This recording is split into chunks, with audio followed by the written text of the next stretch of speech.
Welcome to my MacDLife and powered by the Support Sight Foundation.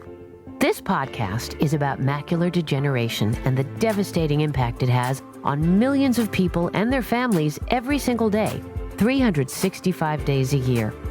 Our mission is simple: to bring hope, optimism, perspective, and education to our listeners. So tune in, buckle up, and put your listening ears on. Here are your hosts, Don Prahl and Sean Doyle. Hello, everyone, and welcome to my MacDLife. I'm your co-host, Sean Doyle, professional speaker, trainer, and book author, and I'm here today with my co-host, the lovely and talented, the amazing, the incredible, the irreplaceable Don Prahl, the founder and executive director of the Support Sight Foundation and a visionary. Hey, Don. Hey, Sean. Hi, everyone. We're happy you've joined us. We're excited to bring you some great information, education, and inspiration. We really want to make a difference in the life of people who are suffering with MacD, and we call it MyMacDLife. And Don, one other thing. What's that, Sean? We're going to have fun.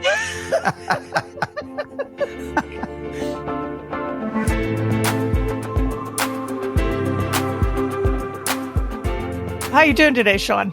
I'm doing great. I'm just so curious. What do we got on the show? Who's our expert for today on the show?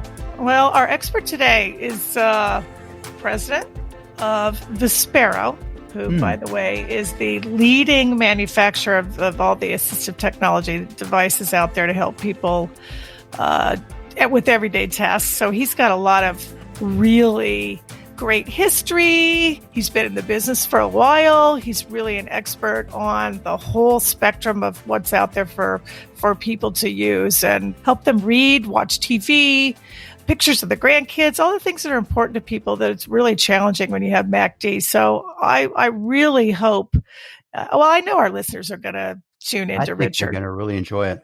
They're going to love him.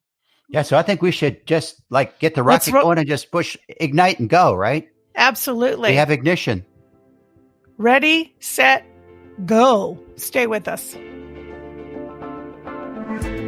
Support for today's MyMacDLife podcast comes from Healthy Vision Association, Novartis, Vispero, Centric Bank, and Hinkelstein and Associates.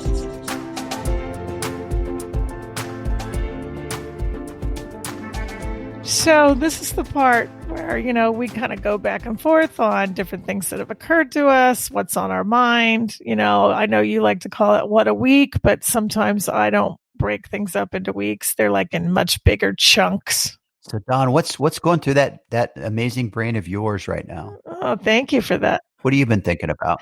Well, here it is. I've been thinking about energy.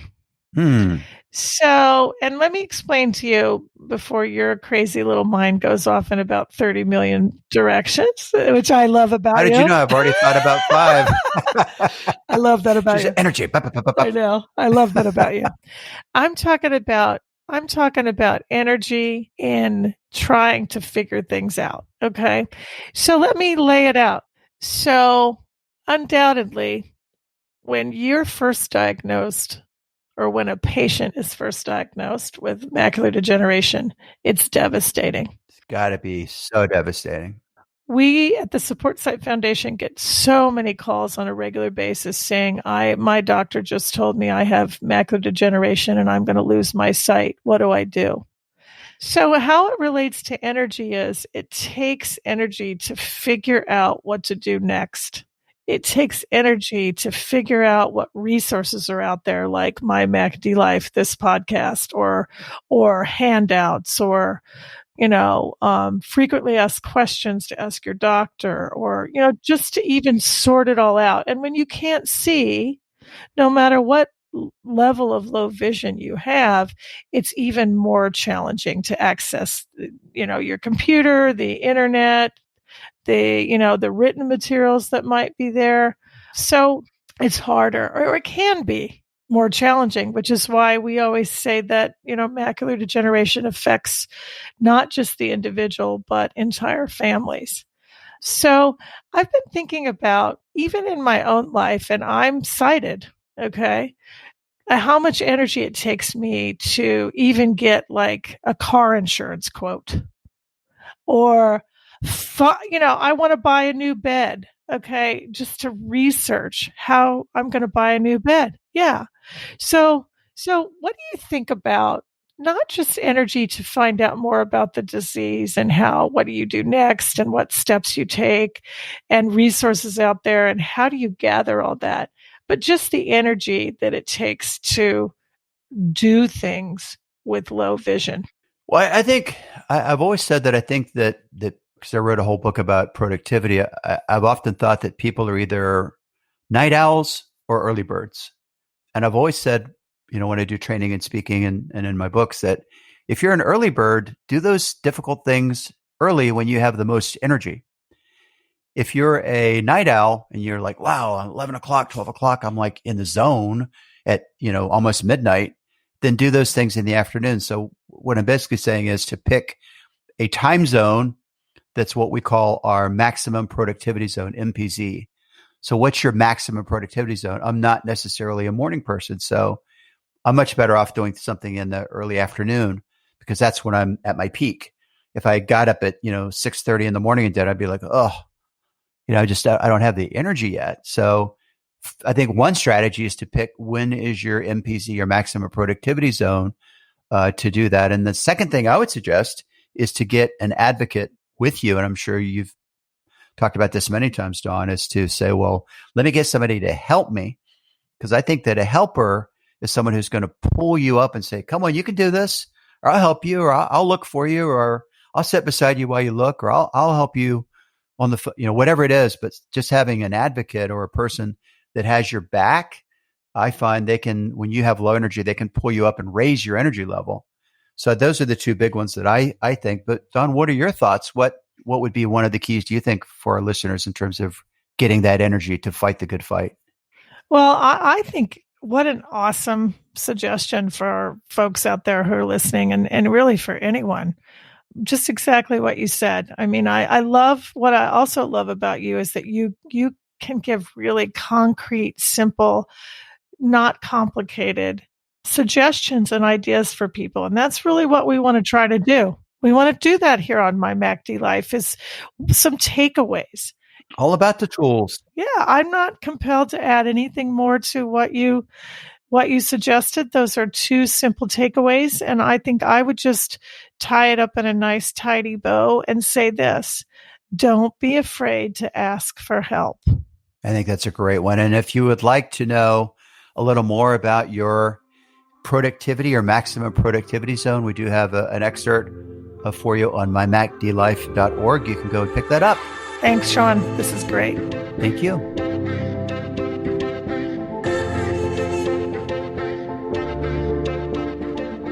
Hey, everybody. We've got a great guest today on MyMacDLife. We're bringing Richard Tapping, who's Vice President of Vispero, to all of you today. And the topic that we think you're all going to really enjoy and learn more about is assistive technology. And Richard, that's the space in which he is a leader and an expert. And we're going to have a conversation with him about that. Hi, Richard. Hey, Dawn. How are you? I'm great. How are you today? Very well. Very well. Good. Thanks for joining us.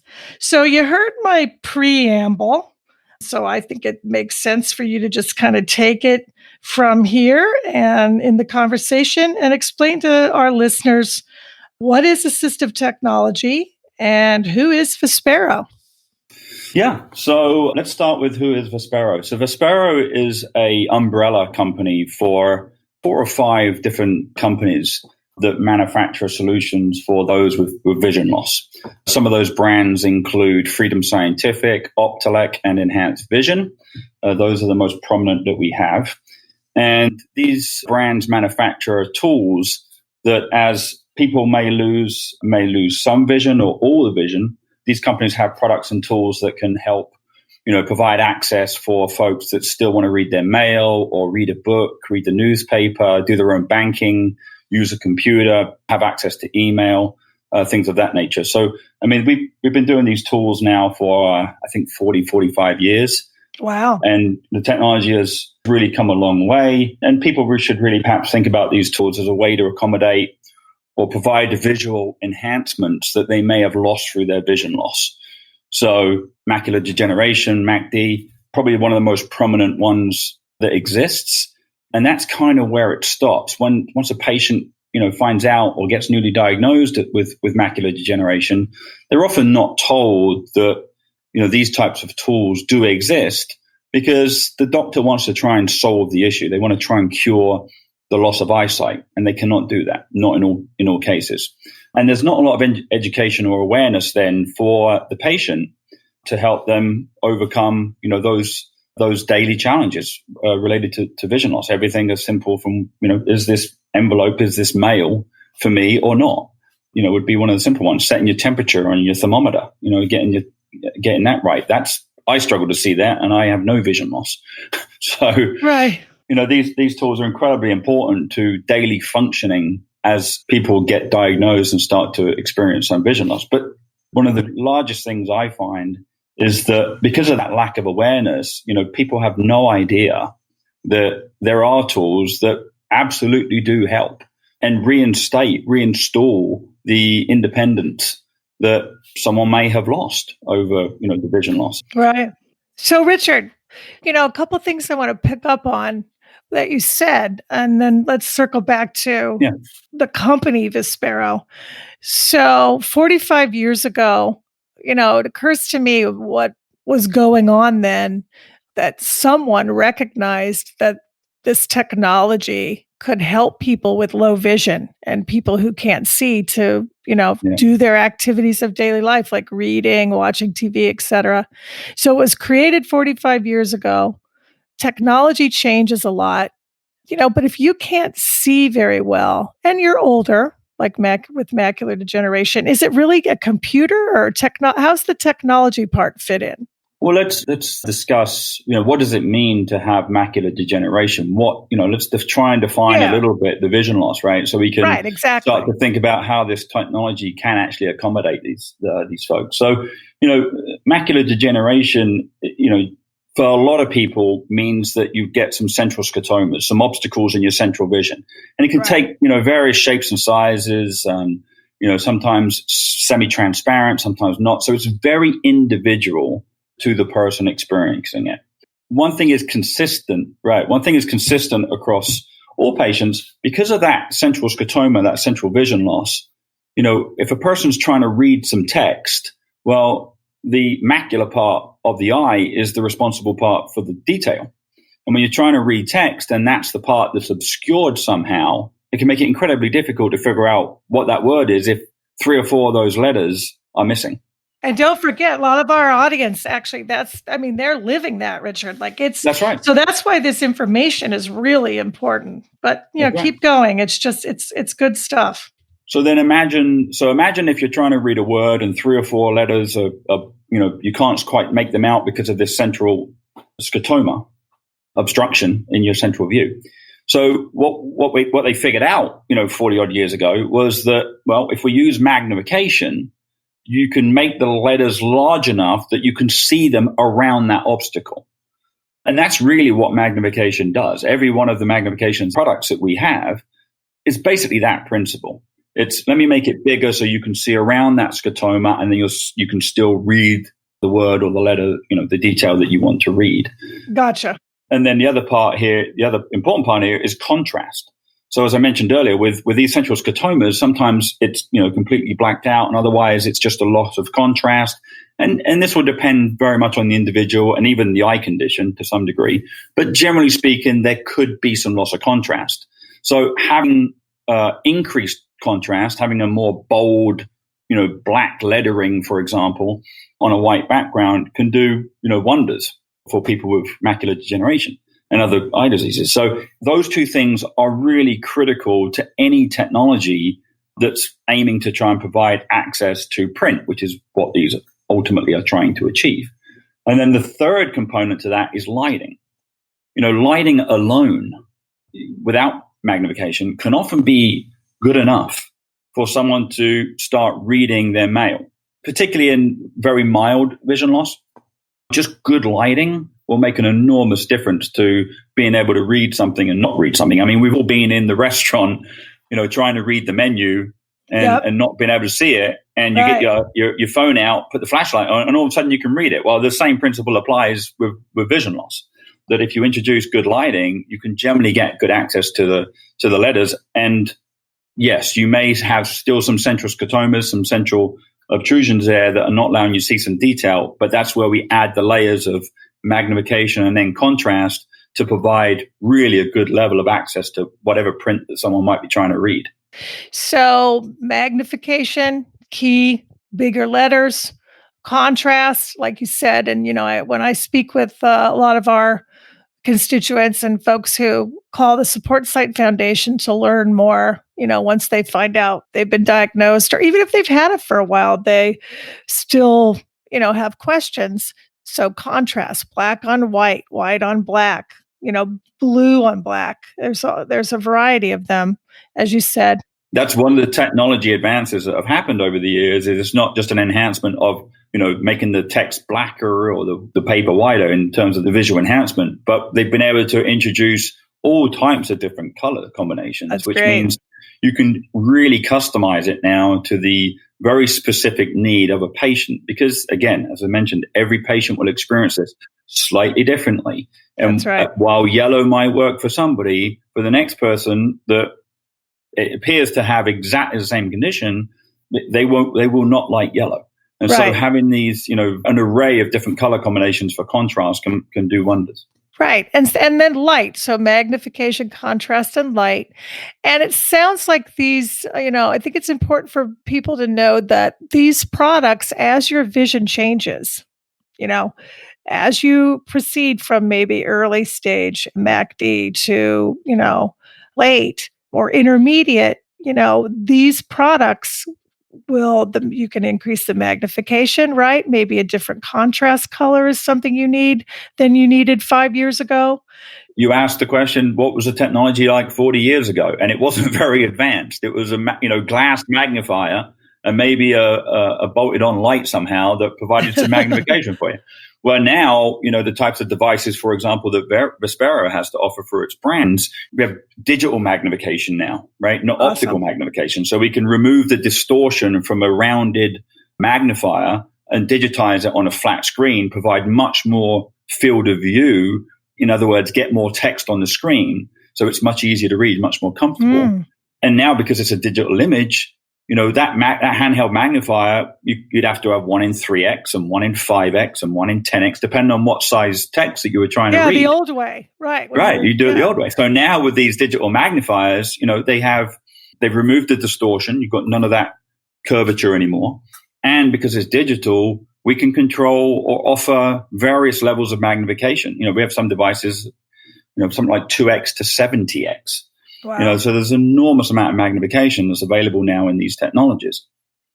That's great. So I love what you're doing here also for people who are listening, because I think when people hear the word technology, they think, oh my God, I've got to learn all this. How can I do that? I can't even see, are the buttons, I could barely, I struggle with my smartphone or my iPhone, are the how can I find the buttons, et cetera. So from a functional kind of design standpoint, talk to us about is it easy for people to use? How's that go? So this is probably one of the largest areas we focus on as a company, is the user experience. So I had a grandfather that had some vision loss a few years ago. It was I think it's a very typical story. In the, again, my grandfather, he was diagnosed with an eye disease. It was 2 years after the diagnosis that it became known by the family, and I found out about it. 2 years. Wow. So this is the tragedy of, people that are experiencing vision loss that don't have, aren't aware that these tools exist. And then they retreat. My grandfather was an avid horse bettor. He would read the form in the newspaper every day, make his £5 bet, £5 back over in England, £5 bet, And, he might win 550 or whatever and go on to the next day. Well, that's small print, by the way. That is, newspapers are the worst example. Yeah, it's we talk about contrast, right? It's not high Right. contrast, it's not large print. It's all the things going against you.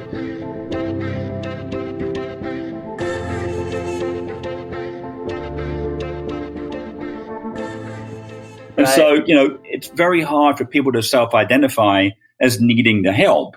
And I think initially my grandfather was kind of using my grandmother here and there to help him through it. But I think that became, more and more tiresome. Like, I don't really want to have to rely on somebody else to get me the information. And because he wasn't aware of any tools to help him, he just simply stopped doing the things that he once loved. And that was the part that people began to notice and then try and investigate it. And, my grandfather was 88 and, you can't teach an old dog new tricks. So, right. That's true. At least it's hard to do that. So, Right. and it's, like I said, for him, it was hard for him to, I think, accept to identify as, yes, I'm going to have to go through some vision loss. And without the awareness of what tools were there, it's easy to lose hope, right?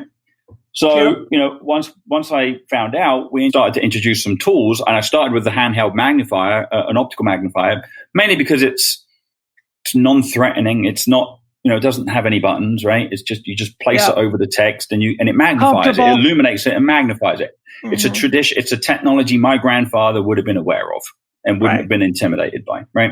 So we started him out with that. And then we introduced him to a Ruby, which I know you're familiar with, which is a Ruby handheld magnifier manufactured by Freedom Scientific.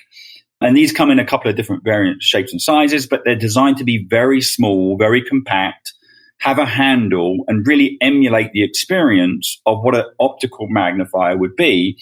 But you get the digital image, you get the contrast enhancement, and you get bright LED lights all built into that one device. So you kind of baby stepped it with him then. We did a baby step, yeah. We didn't want to expose necessarily him to, my grandfather didn't have a smartphone. He didn't have a flip phone. They had a home phone. So he had no reference of technology. So we had to take a slower step with him.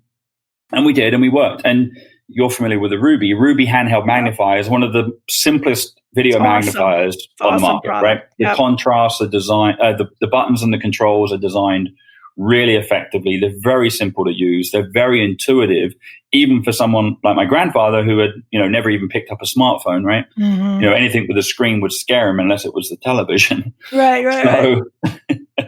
So, that was his life. So, and then introducing that Ruby when we did, he began to use it, and it made an enormous difference to him, being able to read again and just generally being independent. But your point is a good one. I mean, the amount of work and effort that we put into making sure that the device is very intuitive and very simple to use. And at the end of the day, it doesn't have to be that complicated. Yes, some people do want additional tools and more effectiveness from these devices that we offer. But fundamentally, it's let's make it a little bigger so we can get that text around that scotoma. Let's increase that contrast a little bit so it pops the letters, makes it easier to read. And then finally, let's get some nice bright LEDs on the text so it really makes it pop and really makes it easy to read. And once you do those things, it's self-evident to the people using it. So you did teach an old dog a new trick or two, which, I think that gives people hope. Well, it does give people hope because I think, look, that's what life's about, especially with vision loss. I mean, it's so, as you know, just being in the field and also having family member. And isn't it ironic that, I'm sure he knows what his grandson does for a living and yet it took him 2 years or more, right? Well, that's the battle. I mean, most of my family, I'm not sure they actually know what I do, right? They know I work in the field of vision tools, I think. I'm not sure vision loss, maybe vision loss. But, these types of tools just aren't, it's not like you can go to a Walmart or Costco or, and they're on the shelf. And so you automatically have an awareness about, that would be a tool if I ever lose my vision. I can come here and buy these tools. Well, that's not how this, works. Fortunately, it's a very small percent of the population that does get impacted by this. But the people that are impacted by it, they're not alone. There is a fairly sizable audience of people that are going through this. And what that means is fortunately, the people that came before you have helped define the technology to make it better. So when you are experiencing this, you're going to get better tools. Yep. So I want to put a fine point on what you said too. When, a couple more things we want to make sure that you have a chance to bring up while we're talking on this topic. And I hope folks are, learning some things that I'm sure they are, that they didn't know before. But where do you buy a Ruby? Because the awareness needs to be raised, and you go to your retina doc, and maybe your caregiver, your daughter, takes you to your appointment. You get your shot for wet MacD. You go home. Again, we talked about how there's a disconnect with the medical providers, and from my point of view, that's going to be definitely an area where Support Site Foundation is trying to make a huge change and a huge difference. So now you're aware that there are these things out there. But you can't see. You need to go on the internet. Where do you find them? How do you buy them? How do you try them? How does that work? What I hope, through efforts like this, is that we make more people aware that the tools do exist, and just ask your doctor. Because asking the doctor, the doctor is going to be the gatekeeper to this.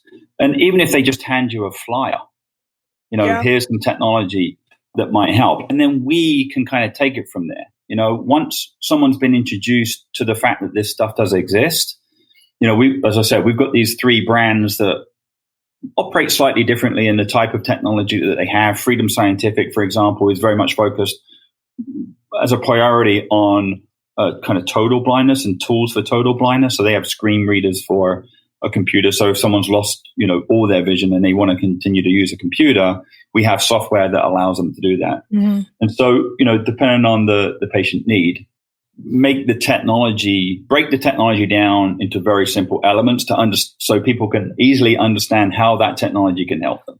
And once we've done that, that's kind of step 1. Step 2 is there isn't just one product out there. Right.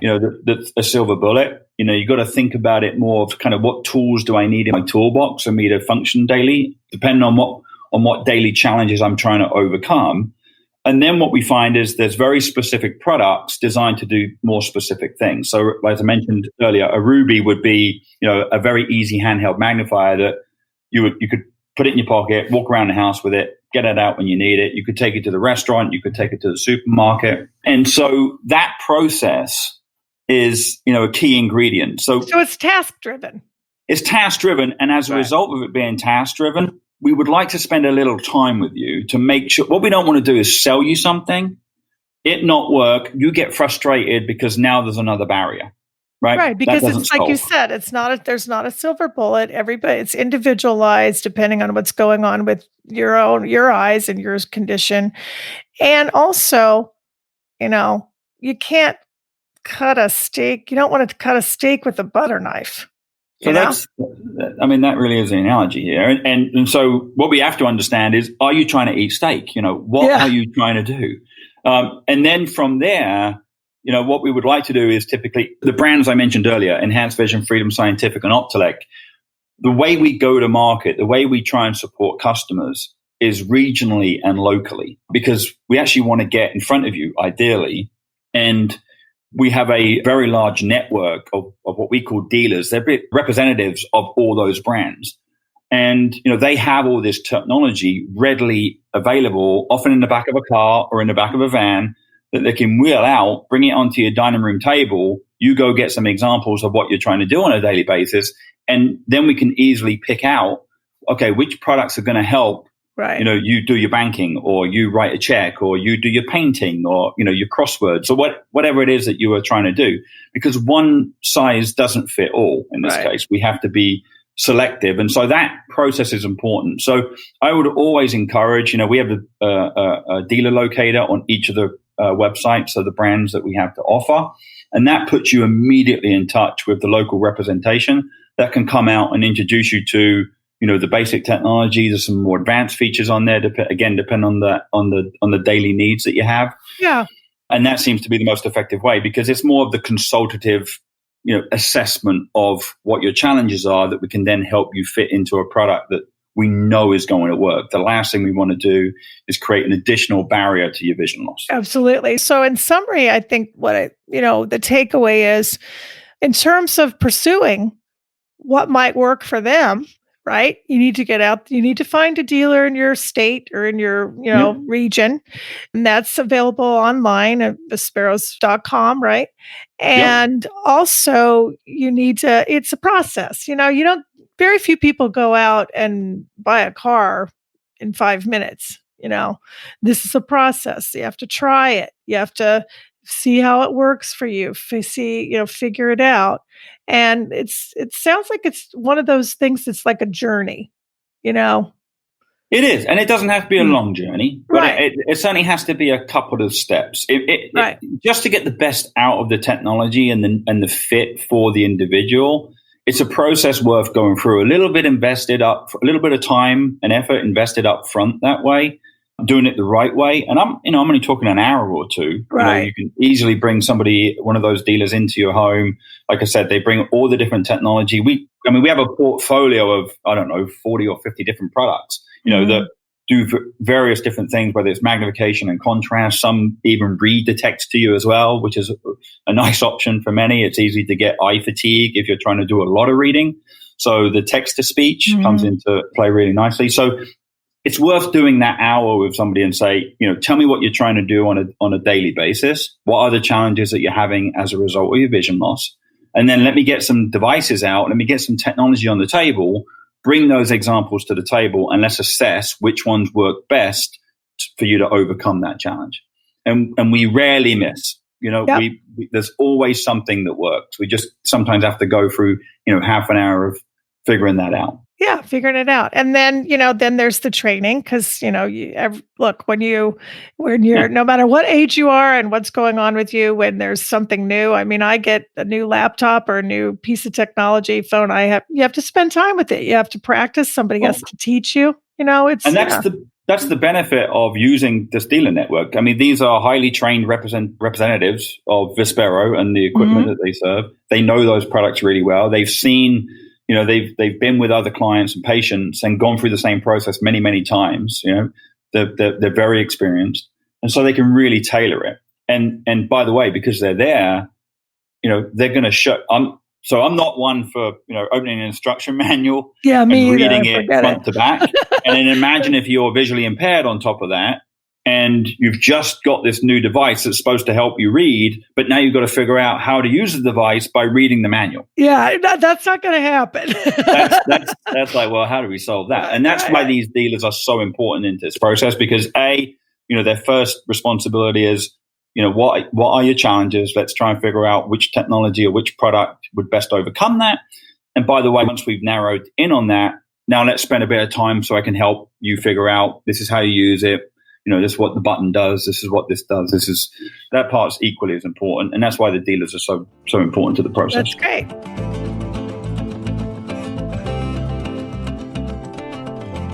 So that's perfect. So now we're getting the full picture here. And the last question I'm going to ask you, and then, maybe just kind of wrap this up by telling us about Vispero's philosophy, the company a little more so people get familiar with and want to check it out.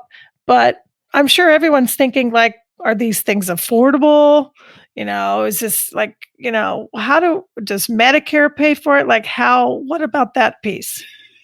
What I would say there is work going on from a Medicaid perspective. Now, there are numerous other resources that are available. For example, the most obvious one is the VA.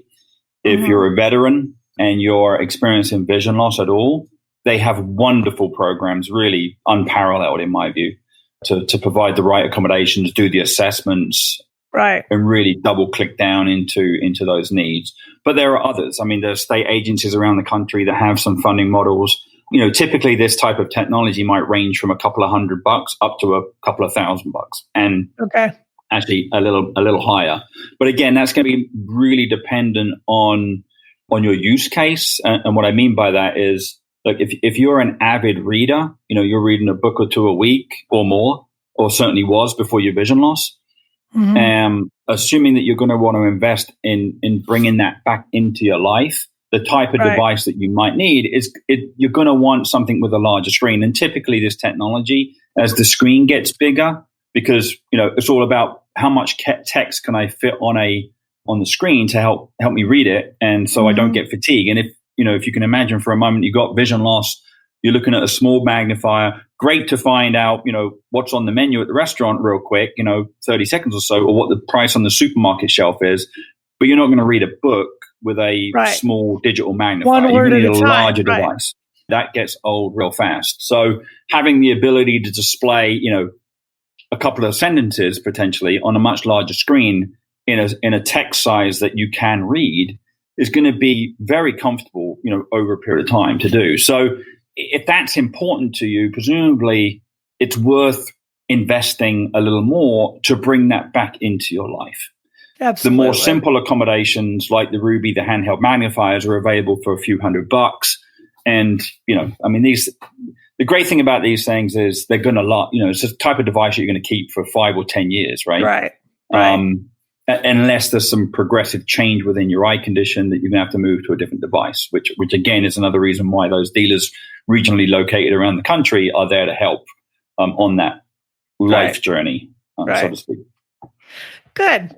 So the point on that one, just to recap, is that it is affordable. It depends on, where people are in their lives in terms of income. But I think what I really hear you saying is the message people, I hope, get from a lot of this conversation is that when you can't see, investing in a tool, investing in the technology that's out there and accessible for you to improve your life, help yourself, be able to read, be able to do crafts, be able to do the things you enjoy. Look at the pictures of your grandkids or, especially now with COVID, it's so isolating. Put a price on quality of life. Exactly.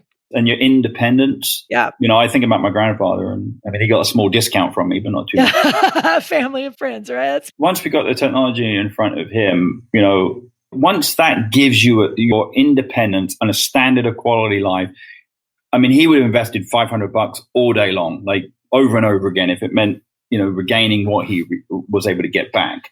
And so, it is challenging for us. As I said earlier, the fortunate thing is vision loss is not terribly prevalent, meaning there aren't millions of people. Actually, there are millions. There are actually tens of millions. And so, we're not manufacturing iPhones, so to speak, and the volumes are so high and the costs are so low.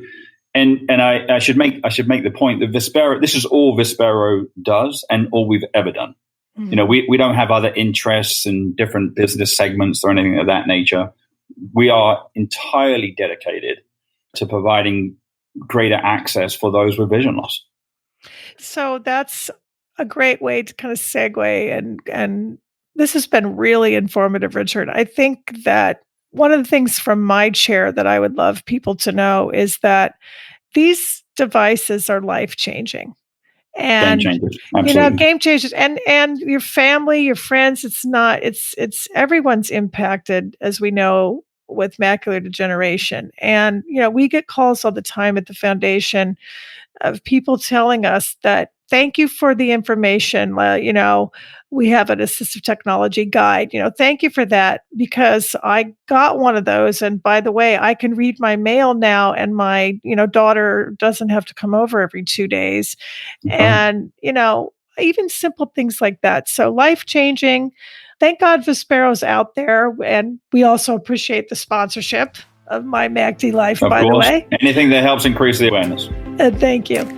So thanks a lot for being here today. You're very welcome.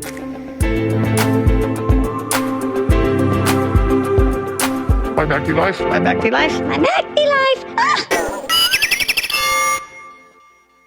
Hi, this is Christine Petty, and I want to share with you a book that I was listening to.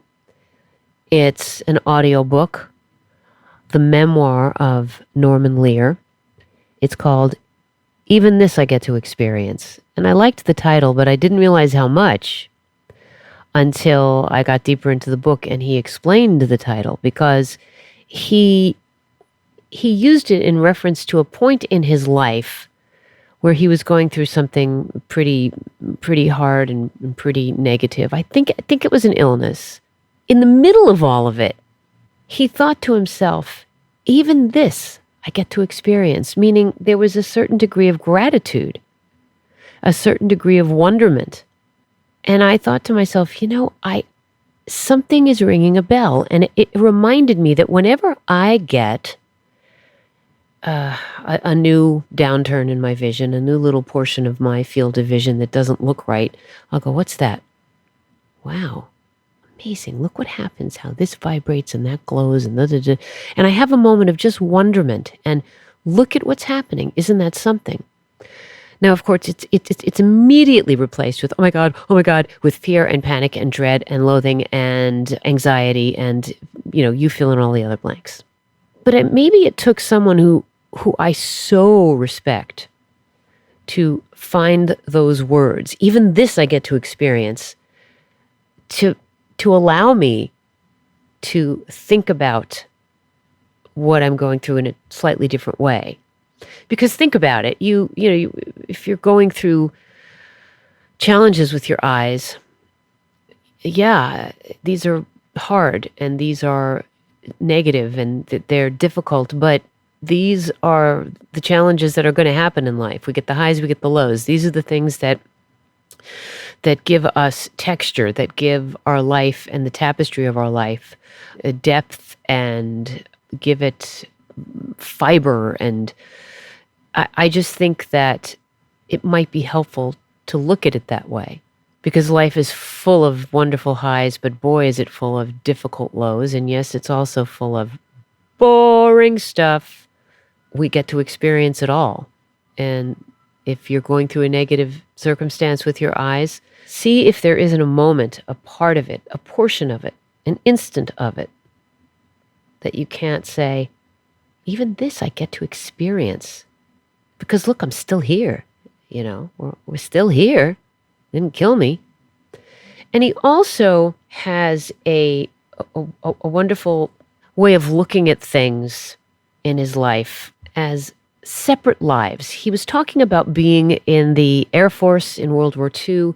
It was terrible. He was not a pilot, but he was up on all the missions in these bombers, and there was death and carnage everywhere.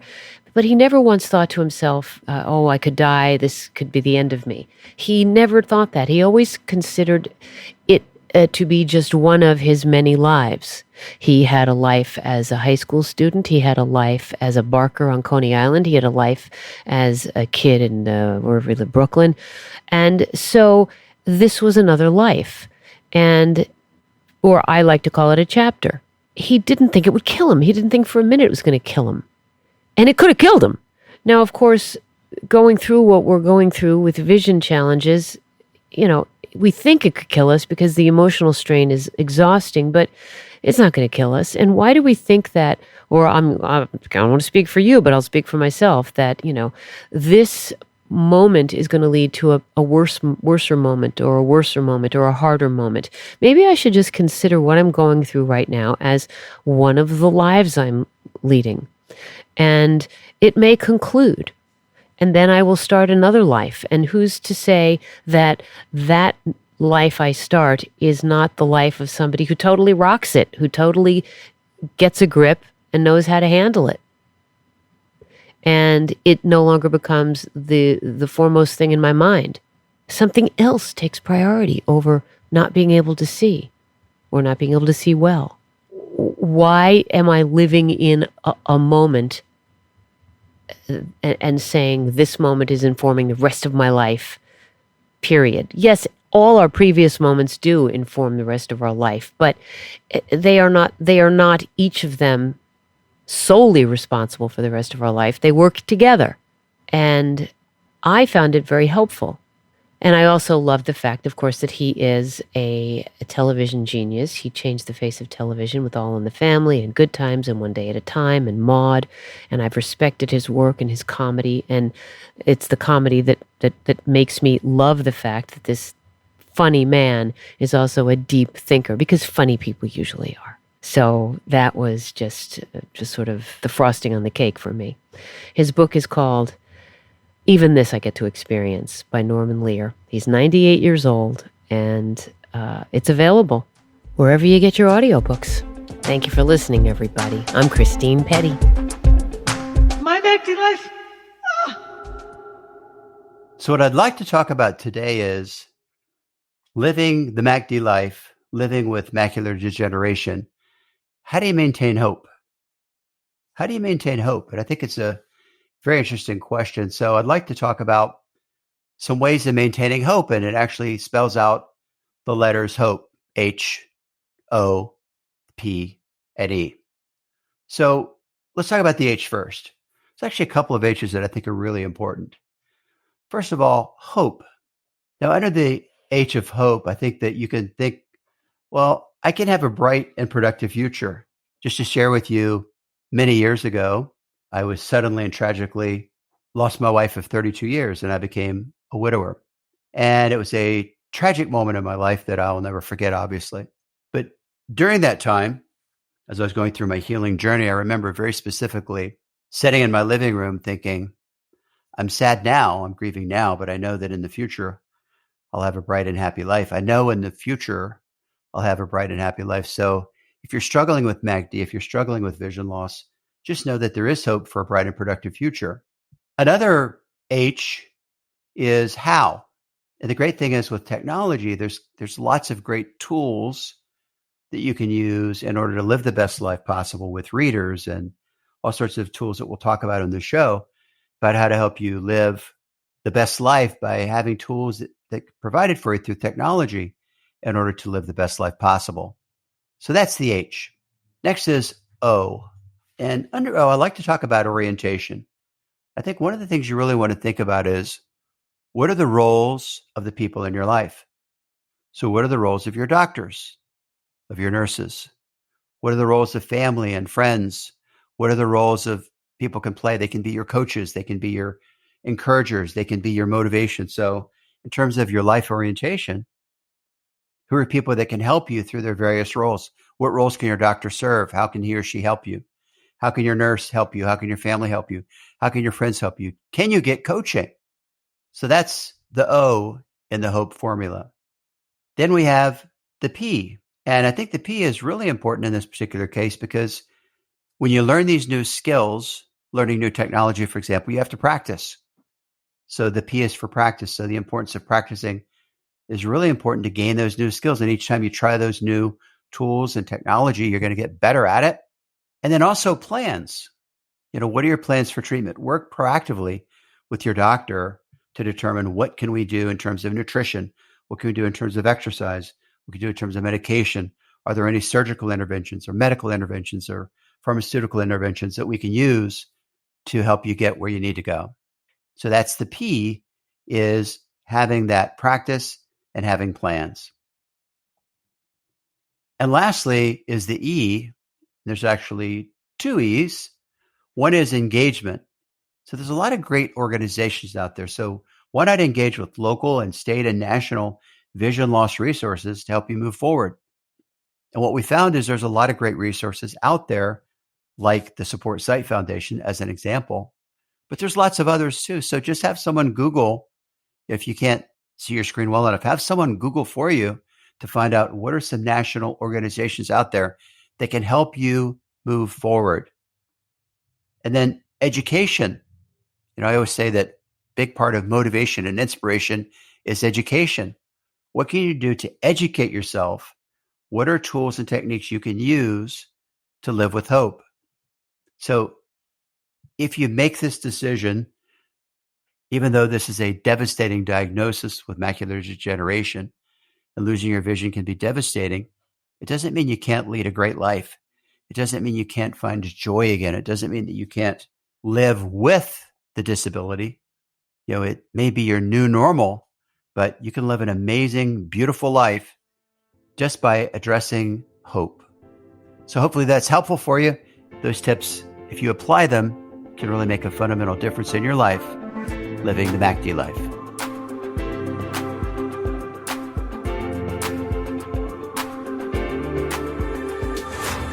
So Don, I'm so excited about today's assistive technology piece. And do you know why? Why, Sean? Because this is one I actually know about. I've actually met this piece of technology. And the first time I saw it, it really reminded me of a little miniature C3PO it's like science fiction because the thing that it does is just unbelievable. Reading in different languages, and it's just so small and compact and portable. So tell folks a little bit more about the Clear Reader. Is the only podcast out there talking about first living of all, life with I'm totally macular psyched that you know degeneration. this one. Inspiring And you're stories, exactly science, right. and the It's latest cute research. and adorable. Listen wherever you get your podcasts. It's easy to join the you community, can take it visit anywhere in your home or anywhere MyMacDLife.org. you go. And it's under the category of reader. So all it does is read. It doesn't have a screen, and you just push a button, put a document under the camera, push a button, it reads it back to you. You can slow it down or speed it up or make it repeat. I think folks, actually, I know that this is one of the most popular devices out there. So I think a lot of our audience is going to be familiar with it. And if they're not, they'll learn a lot more about it.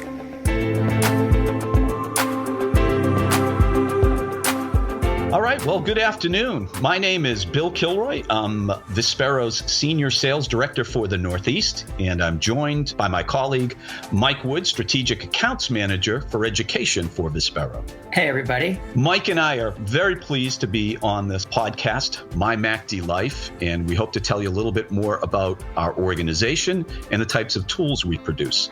Vispero is the world's largest assistive technology for the visually impaired. Our field of specialty is assistive technology. In our world, for Vispero, that means serving people with our products who are blind or low vision. Throughout this podcast, we hope to highlight key products in our line that can enhance people's lives, and we look forward to speaking with you. Good afternoon, everyone. Bill and Mike back here. Today, we're going to be talking about the Clear Reader, which is an Optelec product. And this product is a portable scanning and reading unit. So what this allows you to do is take any text-based material that you have and quickly and easily scan it in and then have it read out loud to you. This has 59 high-quality reading voices that are very easy to change. You actually can read 31 different languages with this unit.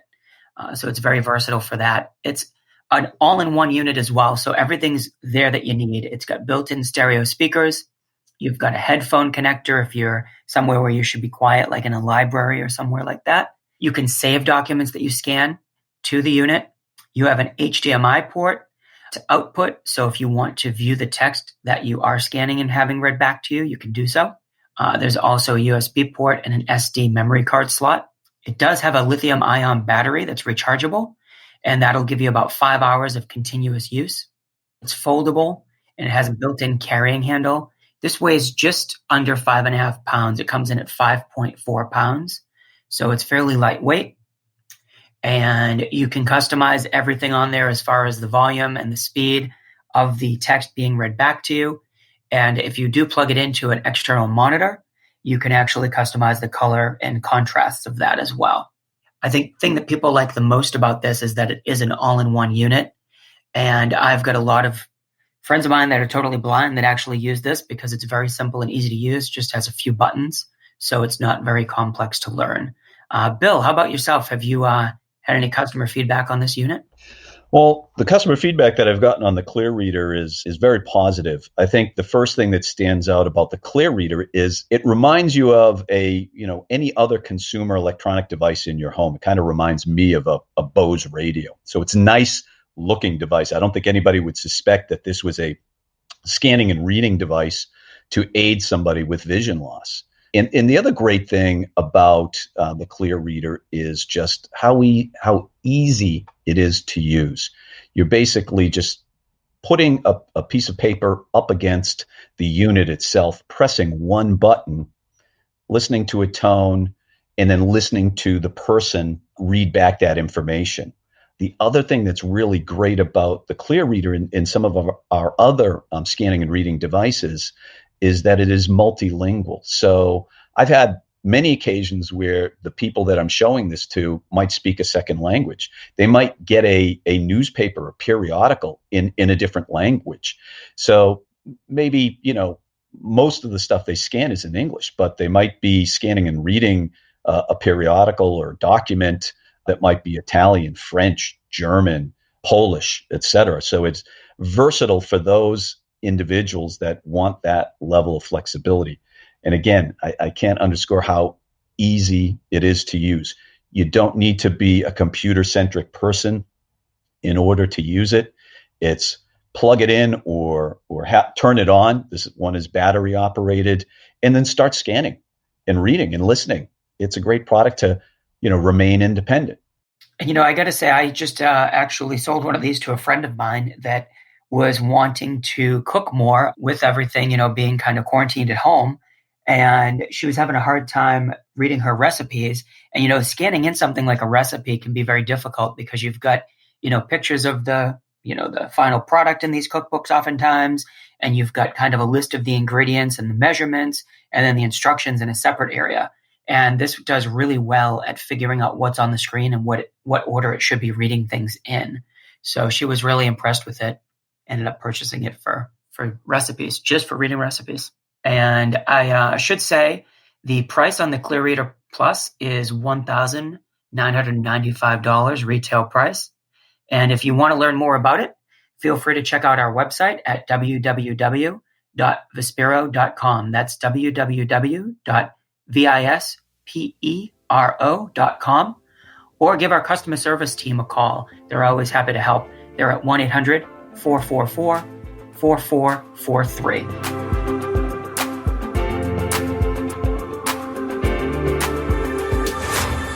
Hey everyone, thank you so much for spending time with us today. We're really glad you're here. Please come back. Yeah, and it's definitely a privilege and a pleasure. And remember, for more information, please go to MyMacDLife.org. We have all sorts of resources and info there for patients who have MacD and their families. And remember to join us next time on My MacD Life. This program is empowered by the Support Sight Foundation. The Support Sight Foundation's mission is to save sight for millions of people who suffer from age-related macular degeneration, AMD, and lose their precious vision. As a 501(c) public charity, our goal is to provide patient education and access to low vision resources to help individuals, families, and caregivers whose lives are severely impacted by AMD. We place a high priority on connecting with people, their families, and loved ones who live with the daily struggle of impaired vision.